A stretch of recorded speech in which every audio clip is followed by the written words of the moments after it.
Serious. Redditors who believe in the paranormal, what convinced you it's real?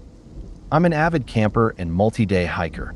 I've been stalked by a mountain lion and gotten hopelessly lost hundreds of miles from civilization, so I know the wilderness. The strangest experience I've ever had happened one night in Tennessee. I was camped in a ravine-like valley, my fire had died, and it was pitch dark under an overcast sky. Around 2 a.m., I woke up to a sound that made my blood run cold, a wailing that sounded exactly like a person in mortal agony. Imagine the screams of someone dying from trauma, chilling and utterly human. The sound came from across the valley, easily over 500 yards away, and it was moving toward me. I lay in the dark, gun in hand, as it drew closer. When it reached about 300 yards, it suddenly stopped, leaving the valley in an eerie silence. A few minutes later, I made out a tall figure, at least 5 feet, gliding silently about 25 yards to my right. It moved straight west to east with no lateral motion, as if floating. Then, far down the valley, I heard the wail again a few more times before it faded. The next day, I checked for tracks. Nothing unusual, just old deer prints. I still have no idea what made that sound. It was hauntingly human, desperate, and completely unexplainable. I don't believe in the paranormal, but that night made me seriously question it. I never believed in the paranormal until after my mother passed away. I spent every single day with her during the last 2 years of her life as cancer took over. Despite everything, we shared so much joy and laughter, and because of our situation, we talked openly about death. Before she passed, I asked her to let me know somehow that she was in heaven and still around, but I never imagined she would. The first sign came in the most unexpected way, my iPhone. Back in October, it had completely bricked. I took it to Apple twice, and both times they said it was beyond repair. I was frustrated, not just because I'd had iPhones since the beginning and never had one die like this, but because it contained precious videos, my mom's birthday, a family vacation. I hadn't backed them up to the cloud, and I regretted it more than I can say. I tossed the phone into a desk drawer and bought a new one, thinking that was the end of it.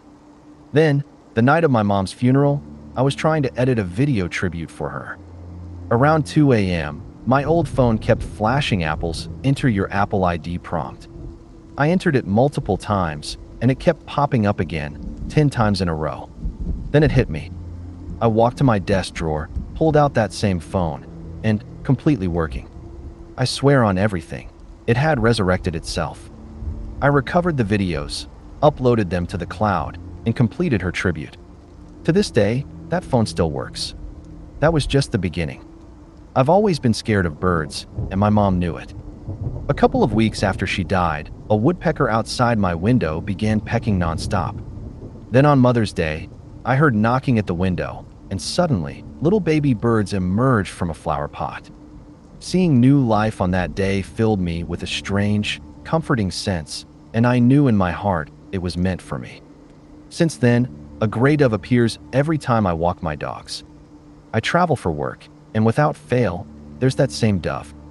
A red cardinal shows up too. I've also found 20 feathers since my mom passed, 19 gray, 1 white. Other signs were even stranger. One Friday, feeling utterly hopeless, the doorbell rang. My dogs didn't bark. When I opened it, a maternal Hispanic woman stood there with a man in a suit. The man said, "We are so sorry you lost your mom." Tears poured down my face. He asked if they could pray. The woman didn't speak English, so he did it for her. Then they handed me $400, explaining that their son owed my dad money. Later, I told my dad, and he was bewildered. He didn't know anyone by that name. We have no idea who they were, but that moment helped me start healing.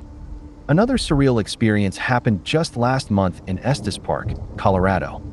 While waiting for a shuttle near a YMCA camp full of kids, a little girl approached me. She said, "God told me to bring you this letter." She read a scripture aloud about a woman healed by her faith and told me I was loved and not alone, and that it was time to live my life. She didn't know me, didn't know my history, and yet the message felt directly meant for me. Before my mom got breast cancer, I had battled blood cancer. Many of the symptoms had returned, and fear weighed heavily on me. That note gave me the courage to get my scans, and I felt more at peace than ever before. These are just a few of the many inexplicable moments I've experienced since losing her. They've never been frightening. They've been comforting, healing, and affirming. I know some people might roll their eyes at God or stories like mine, but these events are real to me. My mom is still around in her own way, sending little winks that remind me life continues beyond this realm. I no longer fear death. I know I will see her again, and that brings me peace. I've never been one to believe in the paranormal. I still think that 99.999% of such experiences can be explained by things like misinterpretation, hallucinations, sleep paralysis, medical causes, CO poisoning, high fevers, drugs, culturally influenced assumptions, or even outright delusions. That said, my own experiences, witnessed by multiple people at different times, but always in the same house over an extended period, convinced all of us that something genuinely unexplainable was happening. How else can you explain a bed levitating high enough that I could leave scratch marks on the ceiling? Or both my wife and I being awakened in the dead of night by an insistent knock on our bedroom door, only to find my father standing there with an angry expression, saying nothing when we asked if everything was all right? We escorted him back to his bedroom, only to open the door and see him fast asleep in his bed, and the figure we had escorted simply vanished. All of this took place in the late 1990s to early 2000s. We eventually sold that house, but I could tell story after story of similar events. Experiences like those are why I now consider myself a believer. In the winter of 2015, I moved into a house with 3 friends. It was my first place after leaving my parents' home, and at first, everything seemed perfect. But after a few weeks, things started getting weird, especially in my room downstairs. I've always been interested in the paranormal, but nothing had ever happened to me personally, until one night when things got truly unsettling. My buddy, who didn't live there, and I were in my room playing Skate 3, paused to check our phones. Out of nowhere, we heard a loud meow, like it was inside the room. There were 2 cats in the house, so that didn't immediately alarm us, until it happened again, louder this time. The cats weren't in the room. Then came the footsteps, and the meowing didn't sound normal. It was alien, almost otherworldly. We were frozen, neither of us thinking to record it. Later that evening, I asked one of my roommates. This was his parents' house, and he used to sleep in that room, if anything strange had ever happened to him there. Without me even mentioning my experience, he said, "Yeah, dude. I used to hear cat sounds all the time. Almost every week, I'd feel a cat jump on my bed and sit on me." He went on for several minutes recounting creepy cat incidents that had happened to him. Over the next few months, other bizarre things occurred. Objects would show up in different places. I'd wake up to find the bathroom rearranged. My roommate would wake me in hysterics because the TV kept turning on and off. And once a locked door opened by itself, even though the key was hundreds of kilometers away. The last time I experienced anything was the day we were moving out. I was cleaning out a dresser, all the drawers open, picking up my last few items, when suddenly a fury of scratching sounds erupted from inside the drawers. It was so realistic that I bolted from the room, and I haven't set foot in it since, even 2 years later. Afterward, we speculated that it could be the spirits of the many cats that had lived and passed on the property, or maybe the grandmother, who had died while we were living there, had something to do with it. I haven't told many people this story because it sounds insane, but every single moment felt real. That house convinced me that something beyond the ordinary exists. Last winter, I was driving home from my parents' place around 9 p.m. The road was completely empty. I was flipping through radio stations, probably not paying as much attention as I should have been, just looking for something interesting to listen to. Then I looked up and saw what I thought was a blue plastic bag lying in the road ahead. I squinted, trying to focus as I braked. But it wasn't moving. It looked completely still, almost like dense, calm smoke suspended on the asphalt. My ABS kicked in, but I couldn't stop in time. I didn't hear a thud, but I got out anyway to check. This is rural Maine, near a college. Wildlife and stray trash are common on these roads. I've seen raccoons with bags over their heads, dogs dragging garbage around, all kinds of critters. I wanted to make sure I hadn't hit anything. I scanned the road. No tracks. No footprints. Nothing. I tried to rationalize it, maybe steam from a storm drain, but there aren't many drains out here in the middle of nowhere. Then I shined my light toward the woods and froze. Right next to the road was a cross, a memorial for a pedestrian who had been killed there a few years ago. The hair on the back of my neck stood up, and a shiver ran through my entire body. I didn't linger. I got out of there fast.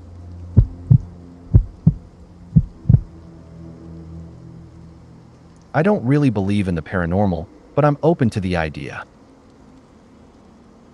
The only time I've experienced something I'd even consider paranormal was in the basement of an old house that was up for rent. It was cold and dark, which I expected, but then, suddenly, every hair on my body stood on end. I felt an intense, bone-chilling cold, and a sense of pure danger washed over me. I didn't see anything. I didn't hear anything. But every part of me screamed that I needed to get out. It was hands down the most intense, life-threatening feeling I've ever experienced. I still can't explain why. I just knew I had to leave. When I was 11, I became severely anorexic. The hospitals in my town tried everything, even feeding tubes, but nothing could get me to eat. Eventually, my parents heard about a hospital in Chicago, a couple of hours away, that had a strong reputation for treating kids like me. They sent me there, hoping for a miracle. For 3 weeks, things got worse. I was on the brink of organ failure. Later, I learned I was only days from it. The doctors grew frustrated, almost ready to give up. Then one day, a doctor I'd never seen before appeared in my room. I was on strict bed rest because I was so weak. He looked young, maybe just starting out, and introduced himself as Dr. Dale. In his hands, he carried a box of toys. We played and talked for a while, and something shifted. Over the next 2 days, I found myself in the playroom, playing Nintendo, taking tiny walks around the floor, things I wasn't supposed to do. One nurse questioned it, but Dr. Dale waved her off like it was no problem. On the 3rd day, he returned to my room with something hidden behind his back. "I've got a surprise for you," he said, revealing a rhinoceros plushie, my favorite animal at the time. "I know it's your favorite. I got it at the gift shop." Then he mentioned he had to attend a Code Blue and that I might not see him again. And I didn't. That day, though, I ate an apple. And slowly, over the following weeks, I began to recover. When my parents came to take me home, they asked where the plushie had come from. I told them Dr. Dale had given it to me. Naturally, they asked the staff about him, and no one knew what we were talking about. There was no Dr. Dale. The staff had no idea where the plushie came from and assumed my parents had brought it. I even checked the gift shop one last time. No other rhinoceros plushies in sight. I made a full recovery and haven't had a relapse in nearly 20 years. I still have that plushie. As I grew older, I tried to rationalize what happened. Could Dr. Dale have been a staff member using an alias? But who would do that without anyone else noticing, and why only me? There were other kids on the ward at the time. And if it had been a hallucination, why would the plushie exist? I still occasionally check the hospital's website, hoping to find some trace of him. Always nothing. I'll probably never understand what happened. All I know is that it changed my life for the better. I don't really believe in ghosts, but I also don't know what I saw. About 10 years ago, I was working as a private investigator. It sounds glamorous, but it isn't. Most days, I spent 3 to 5 hours driving to cases, then 8 hours staking them out in a scorching car with the engine off, and another 1 to 3 hours in a hotel room writing reports before finally getting some sleep and doing it all over again. I did this for about a year, fresh out of Army Reserve medic training. At 19, the idea of making 50 grand a year, traveling, and living out of a suitcase seemed incredible.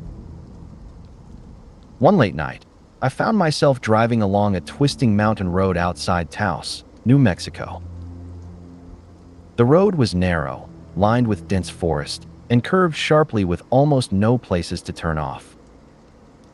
Around 2 a.m., as I rounded a bend, I saw her. A woman, stumbling along the roadside, carrying a small child. It was shocking, almost surreal. There were no houses or businesses around, just pitch-black mountains on every side. What froze me wasn't just her presence, it was the way she moved. She shuffled along like something out of a George Romero zombie movie, her gaze fixed aimlessly on the road ahead, not acknowledging me as I drove past. I was physically fit, trained in trauma care, and thought I was tough, but this shook me. I drove for a minute, trying to make sense of it. Who was she? Why here? How did she even get there? Then the rational part of my brain kicked in, and horror struck. I had driven well over a mile and a half past where I first saw her.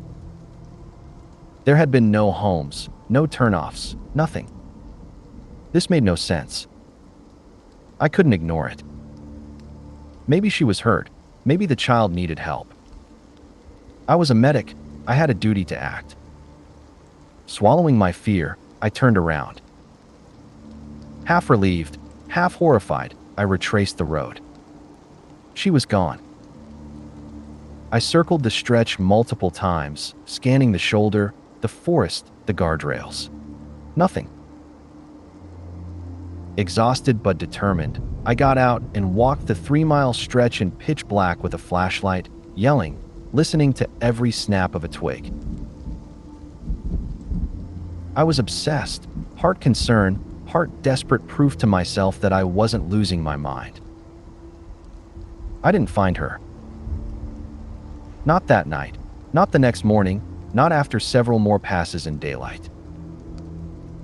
There were no tracks, no signs of a crash, no explanation at all.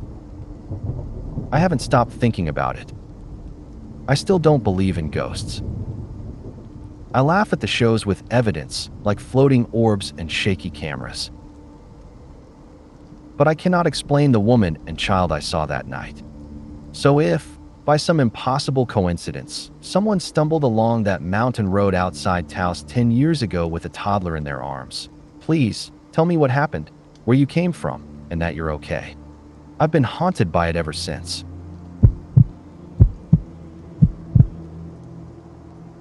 I was raised by my grandfather, and when I was 15, he passed away, leaving me effectively homeless. The night after his death, I was consumed by an overwhelming sense of hopelessness and despair. Then, suddenly, the room filled with the unmistakable scent of Aqua Velva aftershave, my grandfather's signature fragrance for over 50 years. Instantly, I felt a sense of calm and comfort wash over me, and I have carried that feeling with me ever since. You could try to explain it scientifically, and that's fine.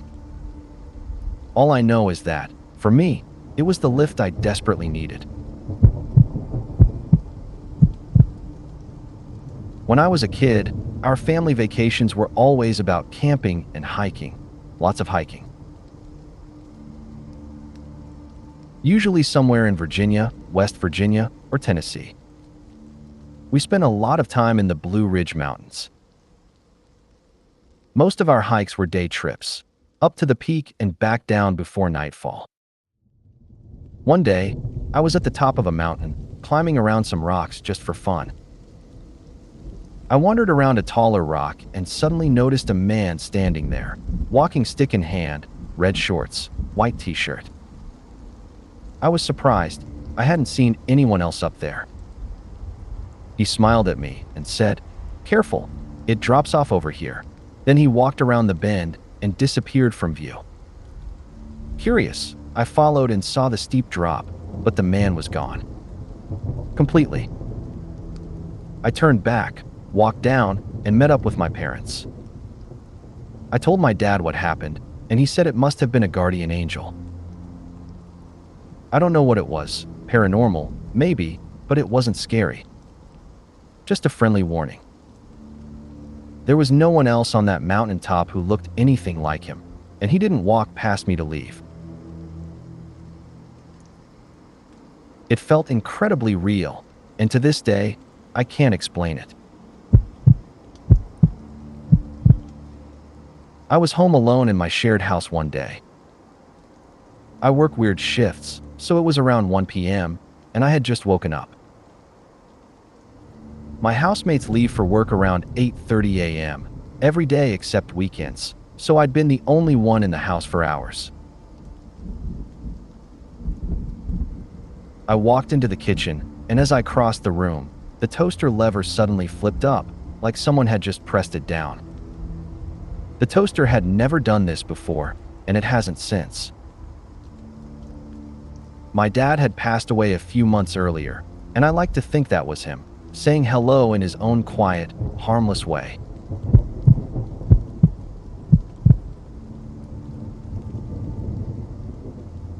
I used to live in a very old house, and strange things happened there that defied any rational explanation. It's hard to describe without sounding crazy, but my mom experienced much of it too.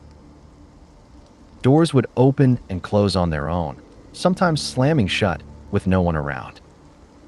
I saw it happen dozens of times. You might think drafts or air pressure, but that wasn't it. The TVs had a habit of turning on and off by themselves. One recurring occurrence: you'd leave a room, and the TV behind you would shut off as if it knew you'd gone. Random noises, footsteps, knocks were constant. I'd wake up and find doors I was certain I'd shut wide open. The house had old iron latches that made a distinct click when doors moved, so you could hear them turning. There was a main living room and a smaller adjoining area with a door between them. I once sat on the couch and watched the doorknob slowly turn and the door creep open by itself. My mom and I moved in after she married the man who owned the house. He passed away not long after. His previous wife had also died in the house, and he often told stories about strange things happening there during the time I knew him. Living there, you couldn't ignore the feeling that the house had its own life. My family has always seemed to attract spirits, so growing up around them wasn't unusual for me. My own experience happened a long time ago, when I was about 5 or 6. My grandmother had recently passed away, and it had been just a few days since her memorial, where we spread her ashes. She had loved animals fiercely: snakes, toads, chinchillas, tarantulas, and a handful of very clever cats. 2 of the cats, Lancelot and Arthur, especially liked to play in the kitchen. Arthur was an all-white cat who had an odd fascination with the oven. He could open it himself and would often curl up inside. The oven was always unplugged and safe for him to use. It was his special spot. A week after my grandmother's memorial, my uncle, her youngest brother, came by to help clean out the house and take the cats to his ranch, where he fostered animals. We were looking for Arthur, but no one could find him. Everyone went outside to the garden, calling his name, while I stayed near the kitchen. That's when I heard soft thumps coming from inside. I wandered in, and there she was. My grandmother. She looked exactly as I remembered her, quietly working on something as she always had in the kitchen. I was startled and a little scared, but she seemed focused for a moment before noticing me. Then she gave me that mischievous, sly smile she used to give me when she was up to a prank or doing something Mom wouldn't approve of. She pressed a finger to her lips and pointed at the oven, which was still trembling. When I looked back at her, she was gone. I opened the oven, and there was Arthur, struggling to climb out. At the time, I didn't think much of it. In fact, I had almost forgotten the whole incident until recently, when my mom and I were swapping personal ghost stories. What really convinced me was that I saw it happen, and my cousin saw it too. We were cruising through some rural backroads in his car, maybe around 1 or 2 a.m. No drinking, no smoking, just enjoying a late-night drive. We hit a stretch of road that cut through thick woods, but we'd driven it before, so we weren't worried. It was dark, no moon, and a light sprinkle of rain was falling. As we approached a dim, old streetlight, I noticed it flickering weakly. There used to be an old building there, long since torn down, but the light had stayed up for years. This was deep in the country, no houses for at least 20 miles, and the locals always warned to stay out of the woods at night. Passing another car or another person was almost unheard of. I was staring out the window at the woods when, suddenly, my cousin stomped the brakes, spun the car in a perfect 180, and peeled rubber in the opposite direction. My heart jumped, and I turned to look behind us. The streetlight revealed a massive, black figure standing by the side of the road. One step, and it was in the middle of the road. Another step, and it was across to the other side, like it had moved in an instant. I looked forward again, terrified, and caught my cousin's face, pure, raw fear. We didn't speak. He dropped me off, and I stayed awake until sunrise, too shaken to sleep. Funny enough, we never talked about it again after that night. But yeah, we saw Bigfoot. And judging by the stories the locals tell, we weren't the only ones. Years ago, I was at Boy Scout camp with my troop, standing by the fire pit with a friend as the sun set. Most of the other scouts were away, participating in a water polo tournament or some other beach activity organized by the counselors. According to them, there were no cats anywhere on or near the campsite. By the fire pit, there was some prickly brush with little vegetation covering the ground beneath it. My friend likes to mess with me, but I've told this story around him so many times that if he had been joking, he would have called me out by now. As we stood there, I noticed a short-haired black cat with amber eyes sniffing the ground near the fire pit. I casually said, "Hey, look at that cat." "What cat?" my friend asked. I gestured toward it. "That cat." "I don't see a cat," he said. I moved closer, about 5 feet away, and repeated, "That cat." He just blinked at me. Determined, I walked right up and pointed directly at it. "That cat." He blinked again. I looked down at the cat, and it finally looked up at me, as if only just realizing I could see it. It turned and began walking toward the thorn bushes at the edge of the fire pit. But before it reached them, it vanished. Not like a poof of smoke, not like it ducked behind something. My brain expected it to keep walking, but it didn't. It was gone, as if several frames of reality had been cut out mid-motion. The disappearance didn't feel ghostly. It looked completely solid, real, something I could have reached down and petted. I even considered doing just that until it disappeared. I've had other strange experiences over the years, but that moment made me completely reevaluate everything I thought I knew about the world. My friend still swears he never saw a cat.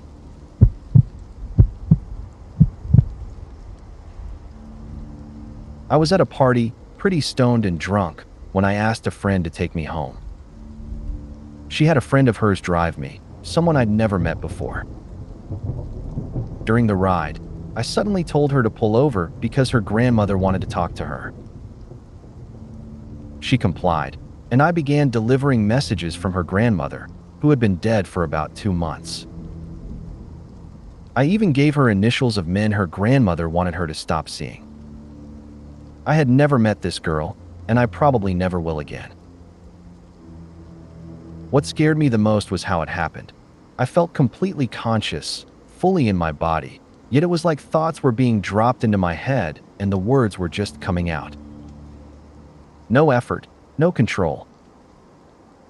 She sat in the front seat, sobbing, and I had no idea how to process it. I thought I was crazy. At first, I didn't think much of it, but a week later I had another experience that made me question everything. I was on Twitter when I suddenly had to log off because it felt like everyone's dead relatives wanted to talk to them.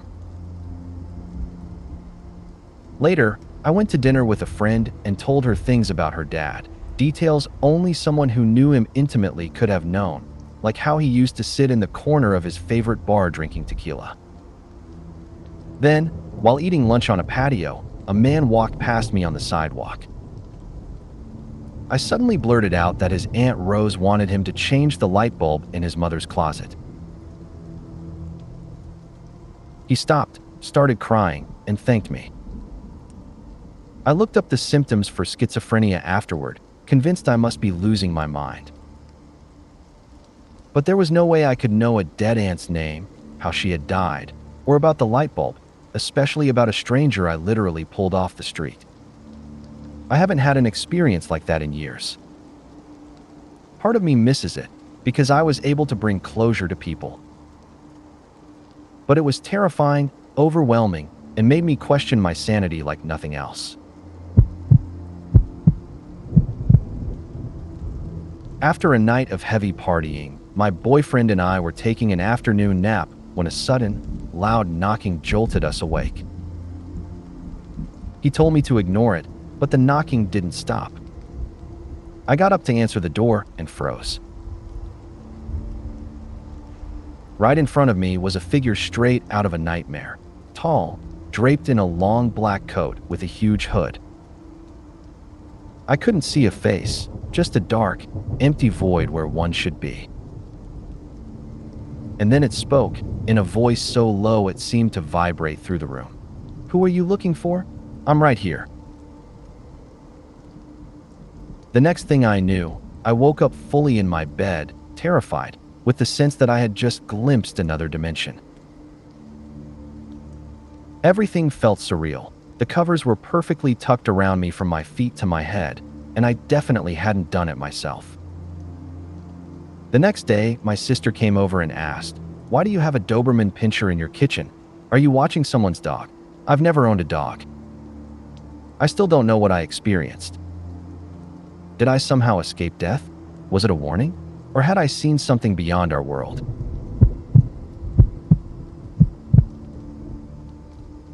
When I was about 6, I was at my grandmother's house. She loved to knit and always had these long knitting needles lying around. One day, she stepped into another room for a moment, and I, being a curious kid, grabbed one of the needles and stuck it into an electrical outlet. Suddenly, something pulled me back. I can't fully explain it, but the best I can describe is a figure dressed in clothing from a long time ago. It didn't speak or move like a normal person. It just reached out, grabbed me by the chest, and pulled me away from the outlet. Then it was gone.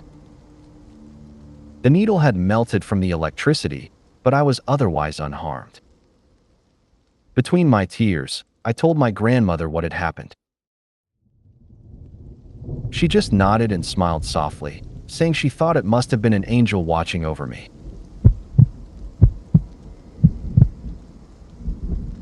I wouldn't say I'm a believer in the paranormal, but something strange happened on the very first night my boyfriend and I moved into our new house. We'd received an alarm clock as a housewarming gift and left it downstairs. Around 3:15 a.m., I woke to the sound of that alarm blaring. Neither of us had set it, and we'd barely even touched it since unpacking. I tried waking my boyfriend to go turn it off, but he was too groggy to move. Creeped out, I went downstairs myself and shut it off. That's when I noticed the back door was wide open. To my knowledge, we'd locked every door before going to bed. I checked the house thoroughly for signs of an intruder, but found nothing. No footprints, no broken locks, no evidence anyone had been inside. There's probably a perfectly rational explanation. Maybe the alarm had a glitch, or perhaps someone did try to break in, which honestly feels scarier than any ghost. But something about that alarm going off and the back door being open still doesn't sit right with me. I've always been someone who doesn't believe in the paranormal. I've lived in remote areas, served in combat, and spent countless hours camping, hiking, and running in the woods. Nothing has ever scared me. Until this one moment. My friend and I were sitting in my living room, a townhouse with only 2 entrances, the front door and a sliding glass patio door in the living room. We were watching a show, volume low, since our roommate was asleep and had to work early. Then it happened. I swear, crystal clear, a girl's voice whispered, "Hey," from right behind us. Every fiber in my body froze. My mind was scrambling, trying to process what I was hearing. After what felt like 10 seconds, my roommate broke the silence. "Did you hear that too?" We tore through the house looking for anyone, but there was no one. Every door was deadbolted. The windows were secure. Nothing made sense. That, "hey," wasn't distant or muffled. It was intimate, like a friend standing just a few feet away trying to get your attention. I've never heard anything like it, and even now, years later, it still lingers in my mind. When I was about 8 years old, my mom and I were living with close family friends. It was winter, and I remember standing by the window, quietly watching the snow fall. Out of the corner of my eye, I noticed someone standing nearby. I caught a glimpse of white slippers, the hem of a long nightgown like elderly women wear, and the ends of dark brown curls. It startled me immediately because the figure looked like my grandmother, a woman I had only ever seen in photographs, since she had taken her own life before I turned 1. My heart began pounding, and I ran to tell my mom. But for some reason, I stopped halfway. I looked down at the floor, then slowly lifted my eyes, and realized she was standing right in front of me. The moment I fully processed what I was seeing, I ran to my mom and told her everything. She didn't seem frightened.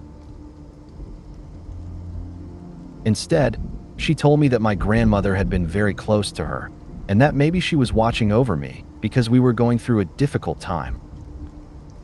From then on, she told me to think of her as my guardian angel. Even now, I still don't know what I actually saw. A few years later, when I was in 4th grade, I had just moved into my dad and stepmom's house. My sister and I shared a room with bunk beds. She slept on the bottom bunk, and I slept on the top. The bed was pushed against the wall, with the door at the foot of it. Across the hallway was my parents' bedroom. One night, I woke up suddenly to strange noises. At first, I assumed it was my sister moving around, but when I leaned over the edge of the top bunk to check, she was fast asleep.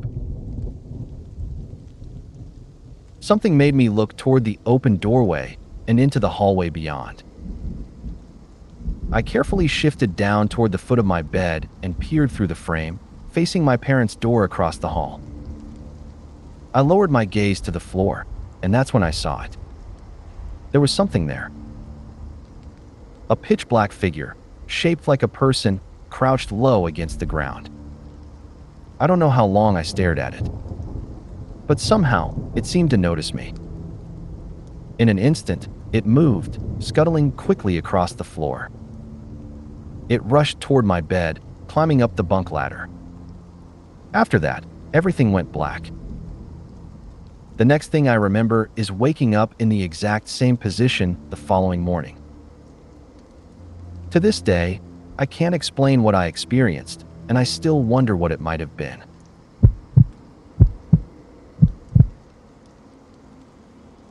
A couple of years ago, I lived about 20 miles outside of town, out in the middle of nowhere. There were no streetlights, no neighbors nearby, just open land and darkness at night. My trash can sat about 50 feet from the house. One night, around 11 p.m., I finally stopped putting off taking the trash out. It was pitch black, the kind of darkness you only get far from city lights. I walked down to the can, tossed the bag in, and turned to head back. That's when something grabbed my leg. I couldn't see it clearly in the dark, but I felt claws and fingers that felt almost human clamp around me. Panic hit instantly. This was Oklahoma, and I never stepped outside at night without something to protect myself. That night, I happened to have a machete. Without thinking, I swung it hard at whatever had hold of me. The blade connected, and the thing let out a horrific screech, high and wild, almost like a coyote, but wrong somehow. Not natural. I didn't wait to find out what it was. I ran. That 50 feet back to the house felt like 500. I lived in a trailer at the time. Not because I was broke, we just moved around a lot, and it made more sense. But trailers have open space underneath them, and animals can crawl under there easily. Whatever I hit scrambled beneath the trailer. I could hear it moving, pacing, scattering around under the floor. It sounded heavy, bigger than a raccoon, maybe the size of a small person.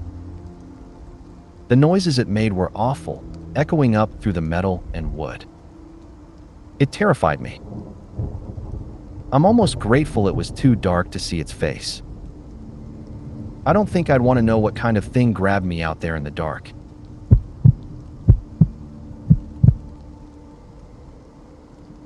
I've seen unusual lights in the sky several times over the years.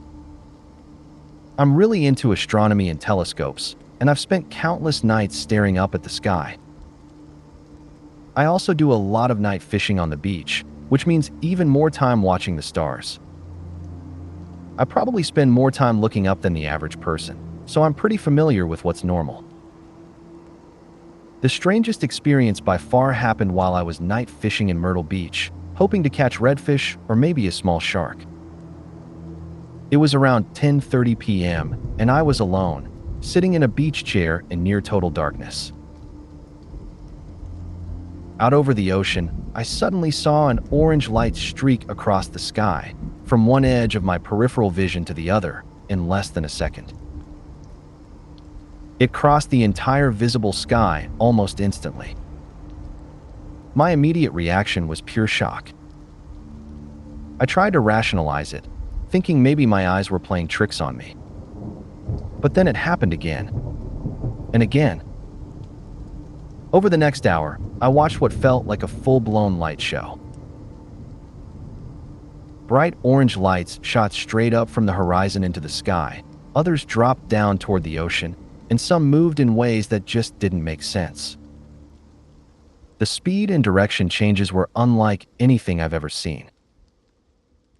I served in the military and was trained as an observer, so I'm used to identifying aircraft and other aerial activity. I can say with complete confidence that no conventional aircraft moves like that. No missile, no flare, nothing I'm aware of behaves the way those lights did. The following night, I was sitting on the balcony of our condo when I saw them again. This time I called my wife outside, and she saw them too. Later, I mentioned it in an online forum for Myrtle Beach residents. Someone privately messaged me claiming to be a local police officer. He said that law enforcement was aware of the lights but had no explanation for them, and that they weren't connected to any military activity. I have no way of knowing if he really was an officer, but that's what he told me. Since then, I've noticed that others have reported seeing similar lights over the ocean there. I even watched a UFO-themed television show that mentioned sightings in the Myrtle Beach area. Whatever I saw, I know it wasn't ordinary, and I still can't explain it. When I was little, I collected porcelain dolls. My mom loved them and would often bring them back from trips to Mexico. I adored them at first, but over time they started to make me uneasy. Every now and then, I'd catch one moving out of the corner of my eye. Sometimes they seemed to appear in places I didn't remember putting them. Eventually, I got so frightened that I gave away the entire collection. But the dolls aren't the part that stayed with me the most. Around the time I was 10, my aunt would randomly drop off my younger cousin late at night so she could go out. I got used to waking up in the middle of the night and seeing my little cousin standing beside my bed, sometimes crying softly, waiting for me to notice her. One night, around 2 a.m., I woke up and saw the outline of a small girl standing next to my bed.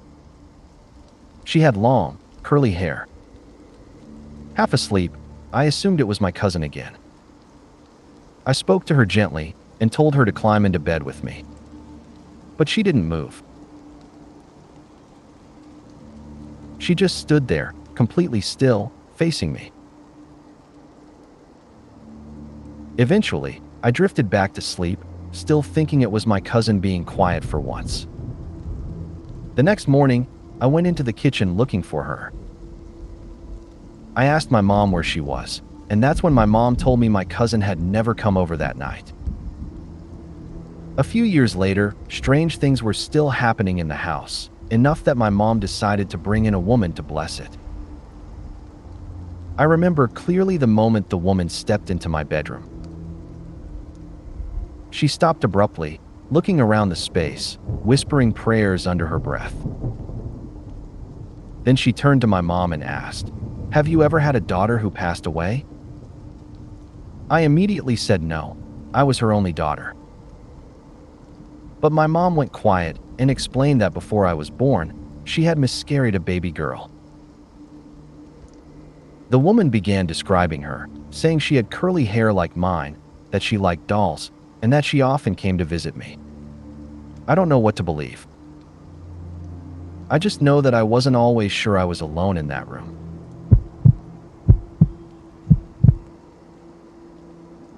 In one house I lived in, I would often hear the unmistakable sound of a door or window rattling, followed by footsteps moving around upstairs. Every time it happened, I was home alone. I would get up, check every door and window, and find them all tightly shut. There was never anyone there. What unsettled me most was that whenever I turned up the TV to drown out the noise, the chattering and footsteps seemed to grow louder too, almost as if they were competing with the sound. Later, in a different house, something else strange happened. My dog began barking intensely at the corner of our bedroom, staring at it like someone was standing there. There was nothing there that I could see, but he wouldn't back down. We eventually switched bedrooms. After we moved out of that room, the person who took it over mentioned odd experiences of his own. He said he would leave his belongings in one place, only to find them somewhere completely different later. Hearing that made everything feel a little less like imagination and a lot more unsettling.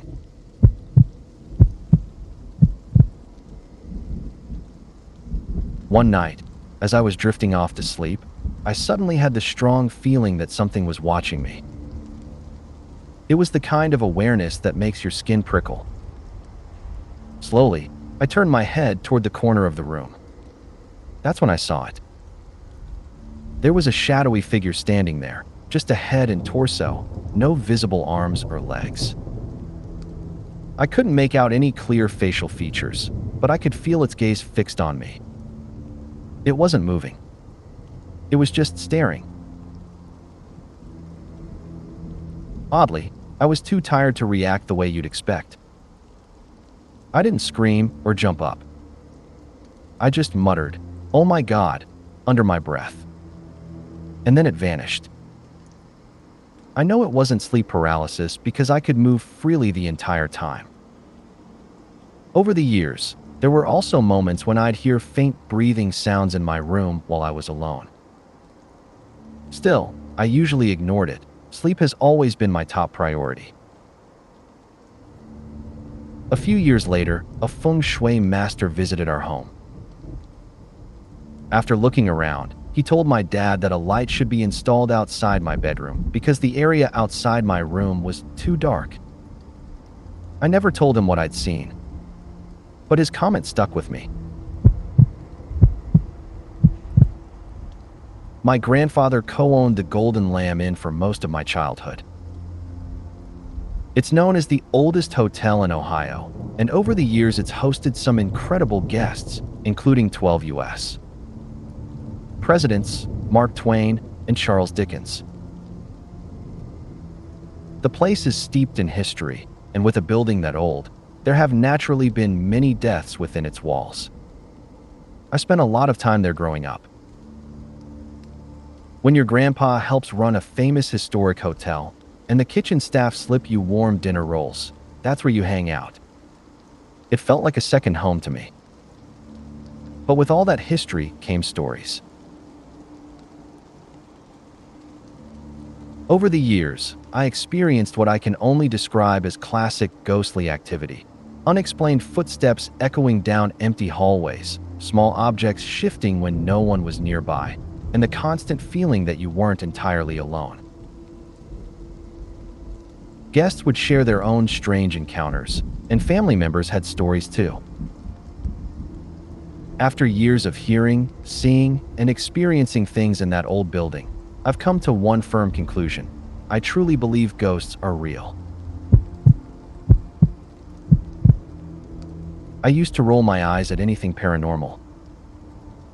I tried a Ouija board before with friends, and it was always obvious that someone was nudging the planchette. It was more of a joke than anything, an excuse to scare each other and laugh about it later. But a few years ago, that changed. I was sitting in a friend's living room with a small group, using a Ouija board again. Right from the start, the atmosphere felt different. The room had this heavy, unfamiliar tension, something I had never experienced before and haven't felt since. When I placed my fingers on the planchette, I could feel myself moving it, but it also felt like I wasn't the only one. Within seconds, it began sliding in ways I knew I wasn't guiding. Then it spelled out one word: leave. I told my friends something strange was happening, but they thought I was joking, trying to mess with them. Before anyone could laugh it off, the planchette started moving again. This time, it spelled now. The mood shifted instantly. We were all staring at it when, out of nowhere, a flower pot in the living room flew off a table and crashed to the floor about 4 feet away, shattering on impact. Panic set in. We scrambled to close the session and put the board away. As we rushed toward the door to get outside, one of my friends suddenly yelled, saying something had hit him. Once we were outside, shaken and trying to process what had just happened, he lifted his shirt. There was a clear handprint in the center of his back. I've never touched a Ouija board since that night. And from that day on, I've never been able to dismiss the possibility that there's something beyond what we can explain. When I was little, I had two imaginary friends, a brother and sister. I don't remember a lot about them now, but one detail always stood out.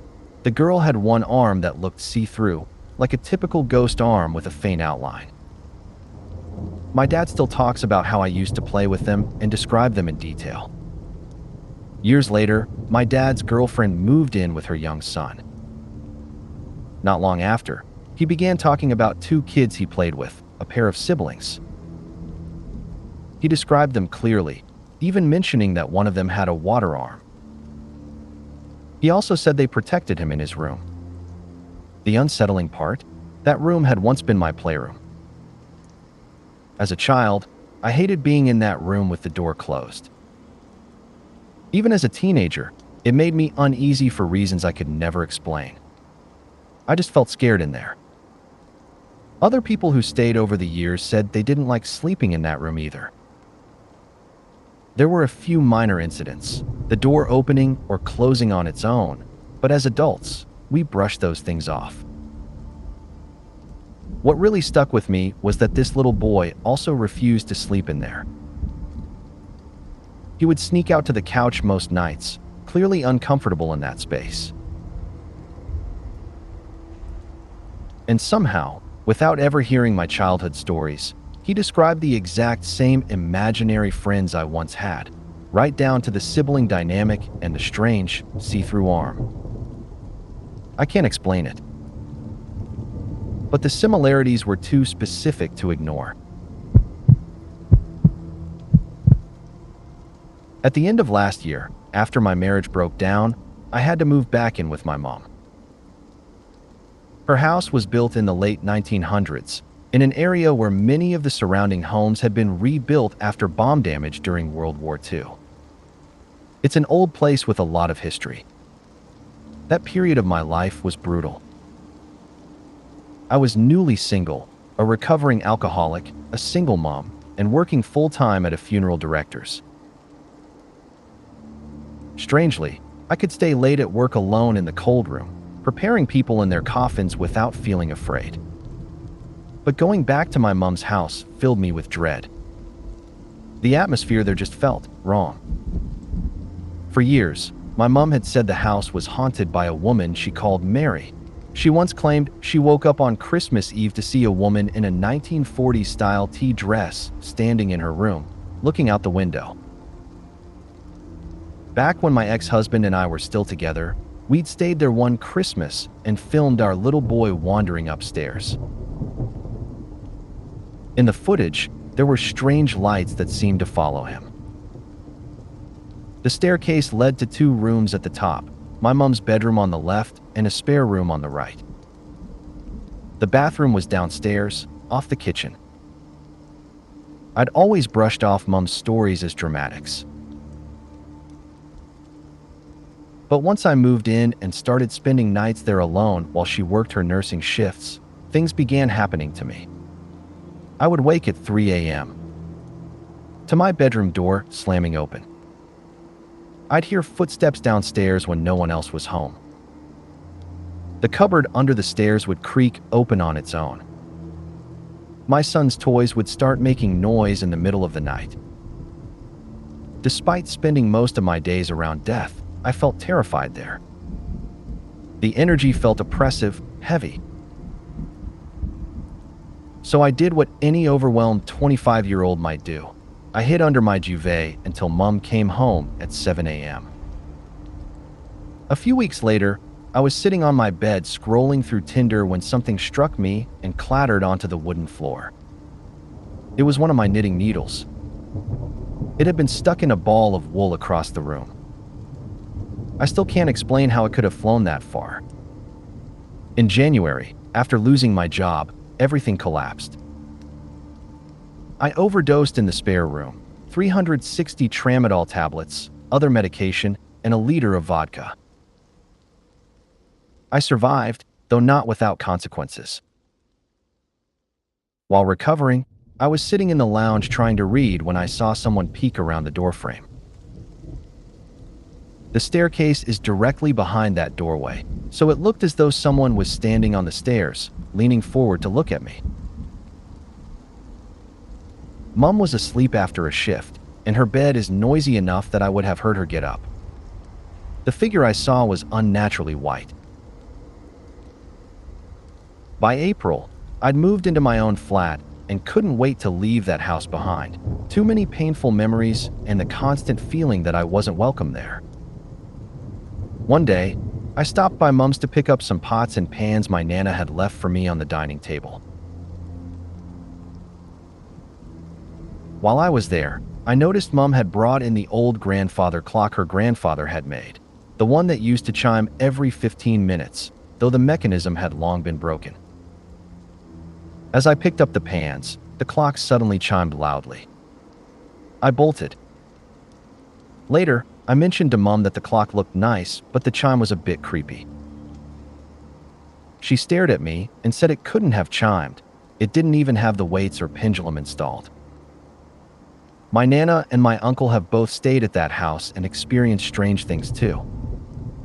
I don't believe whatever is there is harmful. But I know how it makes me feel, unsettled, watched, unwanted. I try not to go back for long. I occasionally induce out-of-body experiences, always completely sober. I don't do it often because it requires an intense level of mental stillness to navigate the transitional stages. One time, as I was phasing out of my body, I saw two figures in my bedroom. They were shadow-like, almost solid black, and I immediately recognized them as something otherworldly. As soon as I fully entered their realm, both turned to look directly at me. The sight shocked me so profoundly that I snapped back instantly into my body. The portal closed, and I opened my eyes in the physical world again. After that experience, I began to theorize that there might be a conscious, disembodied state one could occupy after death, perhaps a place between lives and reincarnations. And to be clear, this happened entirely without drugs, while I was fully aware of my physical surroundings the entire time. I'm an outdoorsman, experienced with hunting, camping, hiking, and survival. I grew up around wildlife and know how animals move and behave. What I'm about to describe didn't move like any normal animal I've ever encountered. Around June or July of 2007, when I was about 17, my family owned a cabin in northwest Wisconsin. I basically spent every summer there. I knew those woods well. During the day, they felt normal, familiar. At night, though, you stayed near the cabin or by the beach bonfire because of bears, wolves, and the occasional cougar. When we had fires, you could see the tree lean from the pit, and there was always that uneasy feeling of being watched from the darkness. This happened in the early afternoon, somewhere between noon and 2 p.m. My cousin and I were having an airsoft battle along the ATV trail that cut through the woods. I was in full woodland camo. He wasn't. I'd retreated about 200 meters up the trail for a better tactical position. Eventually, we called a truce and stood at the edge of a clearing, maybe 10 feet apart, just talking. Trying to mess with him, I suddenly shushed him and whispered, "We're being watched." He froze. That's when I noticed the woods had gone completely silent. The playful mood vanished. I started scanning the tree lean from left to right, and then I saw it. The teeth were what caught my eye first. It was panting, staring directly at my cousin. I know how this sounds, but what I saw looked like a wolf the size of a black bear, easily 300 pounds, except it wasn't built like any wolf I've ever seen. It was upright. It stood crouched beside a tree, one arm wrapped around the trunk. Not a paw, an arm ending in what looked like a clawed hand gripping the bark. Its fur was reddish-brown. Upright, it had to be close to 7 feet tall. I muttered to my cousin, "We have to go." He didn't ask questions, he just bolted. I glanced back. The creature had locked onto us. It sprinted several steps on 2 legs in a way that looked disturbingly natural before dropping to all 4s. Then it charged. It crashed through the brush right behind us. I could hear it gaining. The sound of something that massive barreling through the woods is something I'll never forget. For whatever reason, once we broke out of the tree line and ran toward the cabin, it stopped pursuing us. What stuck with me all these years is the size and the way it moved. Wolves don't get that big. They don't sprint comfortably on 2 legs. Black bears can stand upright, but they waddle, they don't move like that. And they don't have long, grasping, clawed hands shaped the way I saw. I've tried to rationalize it. I still can't. The closest comparison sounds ridiculous, something like a werewolf or what people call a dogman. I don't expect everyone to believe me. I'm just telling you what I saw. I moved into an apartment building when I got my first job at 18. Over the years, I've been inside almost every unit in that building, though I only ever rented 2. Creepy things happen constantly. Most of the time, we'd just chalk it up to old pipes, faulty wiring, or drafts. The building was from the late 19th century, so it made sense. But there was one night when I came face to face with something I can only describe as a ghost, and I never went back in that building again. It's a strange thing when your brain sees something that shouldn't exist. In that moment, something in my mind just snapped. I was hit with an instant, overwhelming, paralyzing dread. It was a face, gaunt, white, with hollow black sockets where the eyes should have been. Drawn lips, no teeth. And somehow, it looked afraid. It appeared in a hole in the ceiling, and when it made eye contact, it seemed to retreat back into shadows that didn't exist. There was no sound. It didn't move. It was just there, and then it was gone. I don't know what it was. I know nobody would ever sleep in that room after seeing it. I remember climbing down from the chair I had been standing on and walking out of that apartment, never to return. Even now, 11 years later, just walking past that building gives me chills. And honestly, I'm not going to sleep tonight. Damn it. When we were younger, my best friend's aunt died under mysterious circumstances. It took several days for anyone to realize she hadn't been heard from, so her body remained in the house for that time. Fast forward a few years, I was 15, he was 17, and one summer night we were hanging out at his house. My brother was there too. We were talking about the paranormal when Brian started sharing stories about his aunt's old house, insisting that the weird things he'd seen there proved ghosts were real.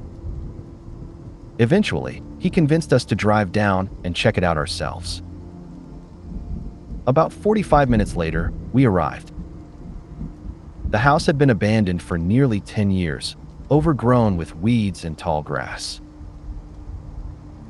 Brian grabbed a bag of flashlights and a video camera, and we stepped onto the front porch. My brother chickened out and went back to the car, leaving Brian and me alone. As soon as I approached the front door, I felt it, a heavy, freezing presence. It was midsummer in North Carolina, still pushing 90 degrees, but I got goosebumps all over. Brian had to coax me inside, but I followed. We turned on all the flashlights, and Brian started the video camera. He began recounting a story from when he and his dad had stayed in the house for a few weeks after his parents' divorce. My nerves were already fraying. The scariest part was when young Brian woke up in the middle of the night and saw a tall silhouette in his doorway. Thinking it was his dad, he wasn't alarmed. Later, he got up to get a glass of water and saw the figure heading into his dad's room. Still assuming it was his dad, he followed, only to see the shape pressing a pillow over his dad's face, trying to smother him. Brian yelled and turned on the light, and the figure vanished. At that point, I was already convinced there was something in the house. But we pressed on. Brian sat at the kitchen table and asked his Aunt Linda to show herself if she was still present. About 30 seconds later, a cabinet door creaked open. Unfazed, he asked again, and then the hall closet door slammed, and 2 more kitchen cabinets swung open. That was it for me. I grabbed my flashlight to leave, and as I moved toward the door, the storm door at the front slammed shut behind me, and my flashlight went out. That night, I realized there was no denying it. Something in that house was real. I don't remember why, but I was walking home really late, probably around 10 or 11 p.m. The whole way, I felt off.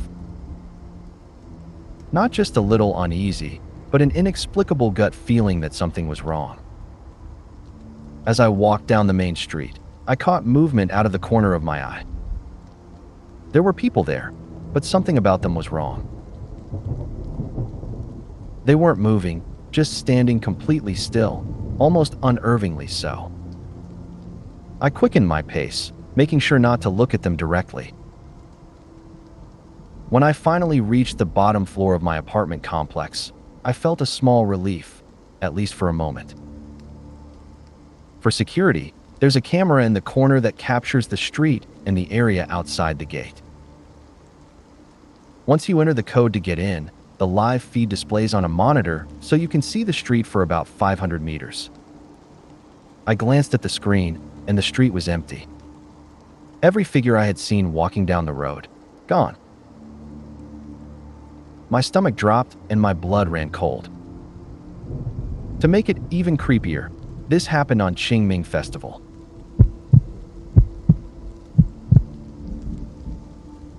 I used to work at a gold rush era ghost town that had been turned into a provincial park, and during my time there, I saw all sorts of things that defied explanation.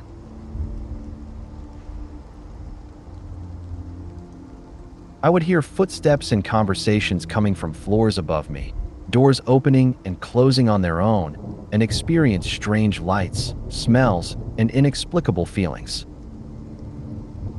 While working, my fellow cleaning staff often reported smelling cigarette or cigar smoke, along with the sounds of cards shuffling and roulette wheels spinning in the old bars. I personally saw multiple apparitions in one of the old hotels and constantly felt as though I was being followed. Whenever I told whatever it was to leave, the sensation would immediately vanish. Beyond that job, I also work as a prospector, and I've experienced similar phenomena while visiting old mine claims. You can hear people working, the echo of tools striking rocks, or shovels moving earth, even when you're completely alone. There's something incredible about being surrounded by living history, the sense that the past isn't entirely gone, that echoes of it still linger all around you.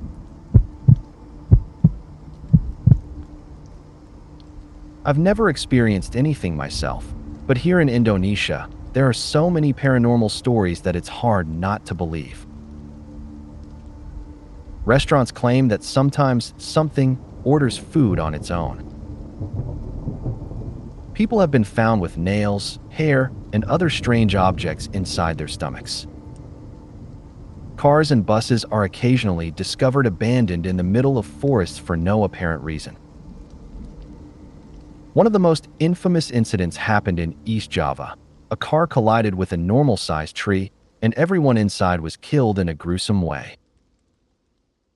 What's especially strange is that, despite the severity of the crash, the tree wasn't uprooted. It should have been if the impact had been that strong. I've always been highly sensitive to the spiritual. Some of my earliest memories involve seeing figures that nobody else could. When I went to college, I met one of my best friends, someone who was also spiritually aware. Whenever we spent time together, it was like we became a magnet for the strange and unexplained. We'd see shadow figures, have objects pushed off shelves for no reason, experience premonitions through dreams, and wake up with mysterious scratches, the kind of things you'd expect straight out of a horror movie. The most intense night, though, was when my friend, a 6'7" giant, was literally thrown across the room during a particularly active episode.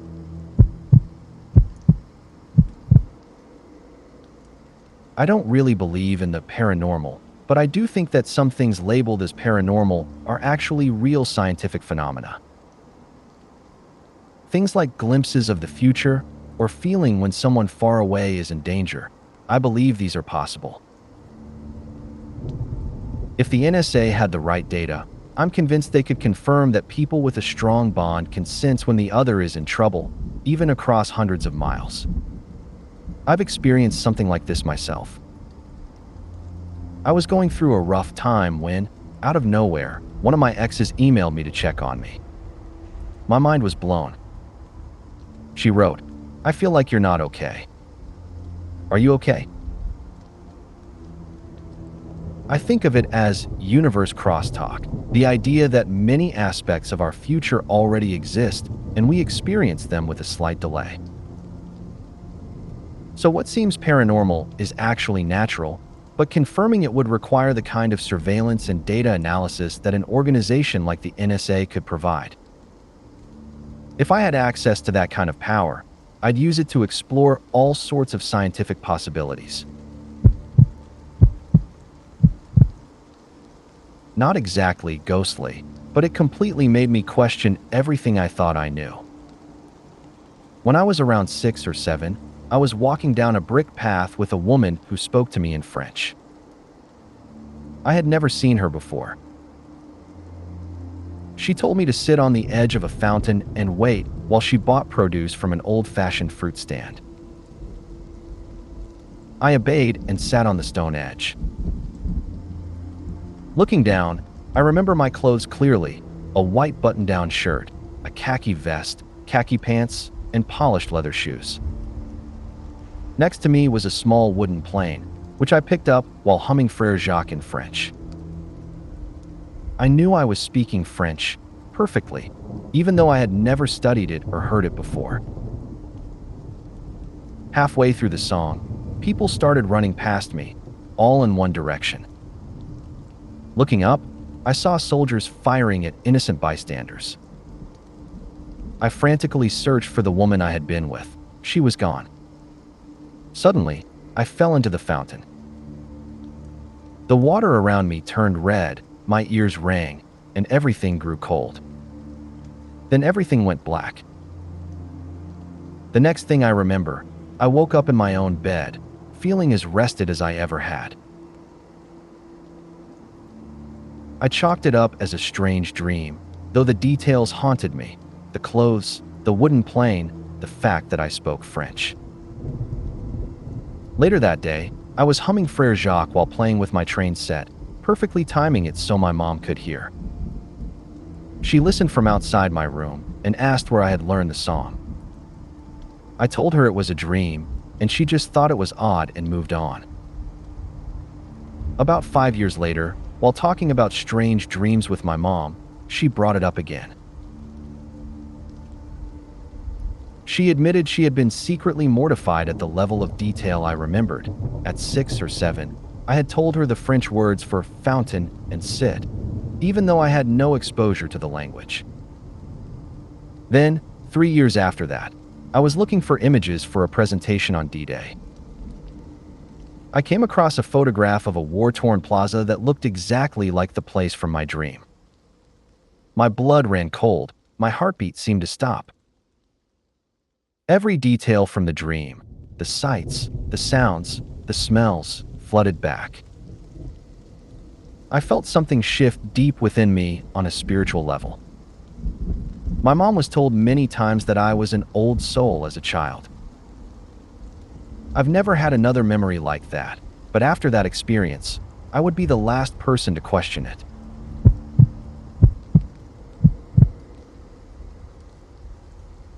When my son was just a few months old, he would stare at one specific spot in the room and giggle uncontrollably. I'd wave my hand in front of his face, try to distract him, but he wouldn't break his focus for at least 5 minutes. My mother-in-law insisted I was imagining things. Now he's a year old, and it's even stranger. He'll randomly hold his hands up to be picked up while staring into a corner where there's no one. He runs around playing tag, just me and him, but his attention keeps going back to that same corner. Lately, odd things have been happening around his room. The Xbox turns on by itself, and the lights flicker, but only in his room.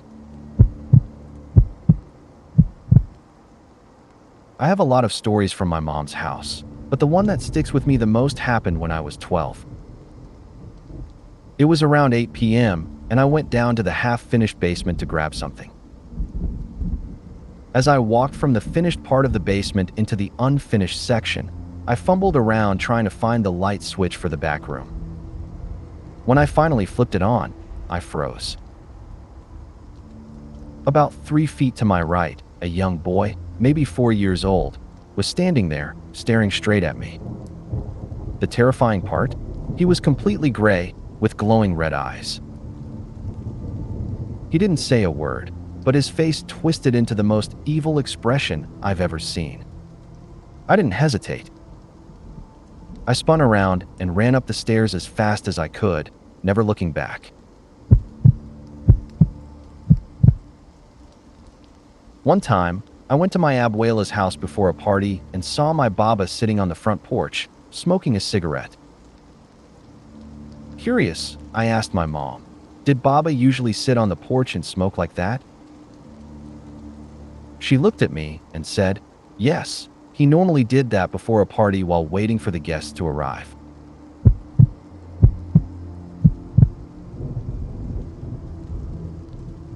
My dad passed away on my 17th birthday, and my mom passed away this year, just 5 days before my 23rd. Since then, I've had dreams where both of them came to say goodbye, and they felt incredibly real, like they weren't dreams at all, but actual moments. I could feel their hugs, hear their words.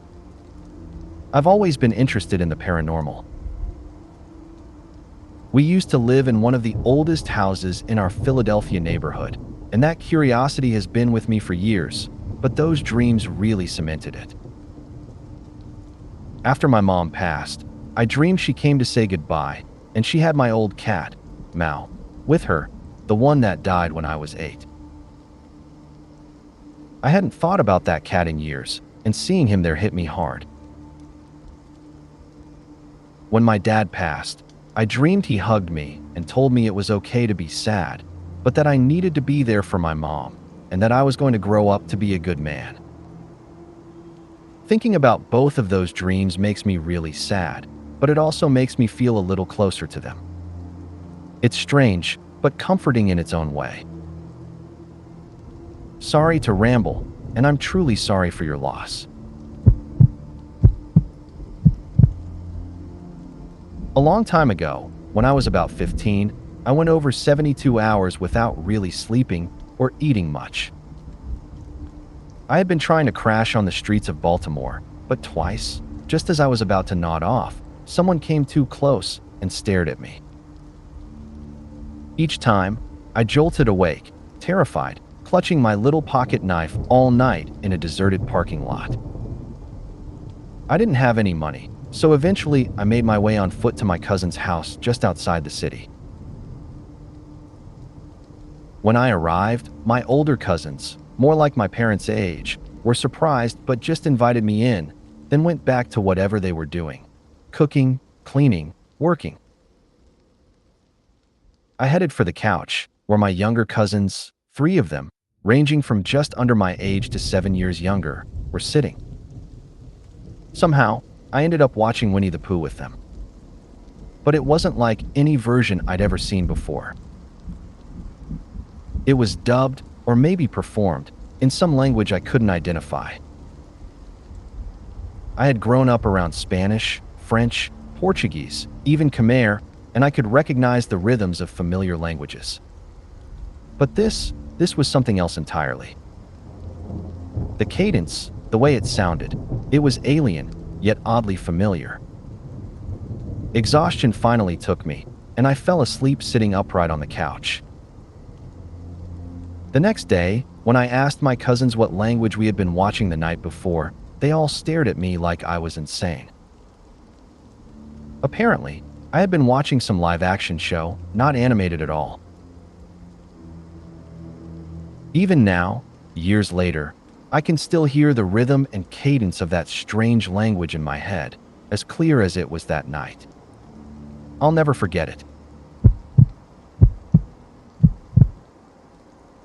I heard a story on NPR a while back about coincidences, and one couple shared theirs. They had dated briefly, and on Valentine's Day, the guy gave her a framed dollar bill he'd found that had her name written on it. He didn't want to spend much money since it wasn't a serious relationship yet.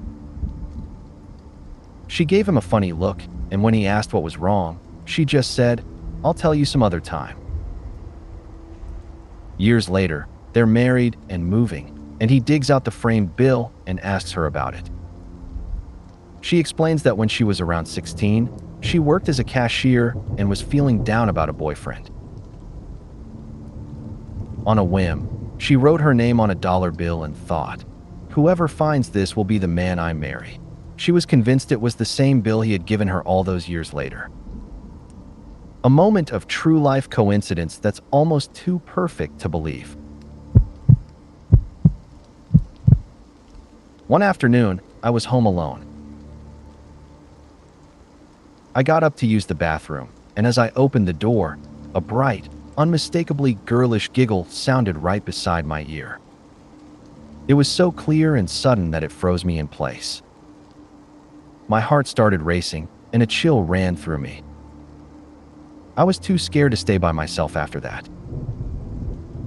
I called for the cat and carried her with me to the bathroom, needing the comfort of not being alone. What unsettled me even more was that this wasn't the only strange thing that had happened. A few times before, I'd heard someone softly say my name right into my ear, sometimes even when I wasn't alone.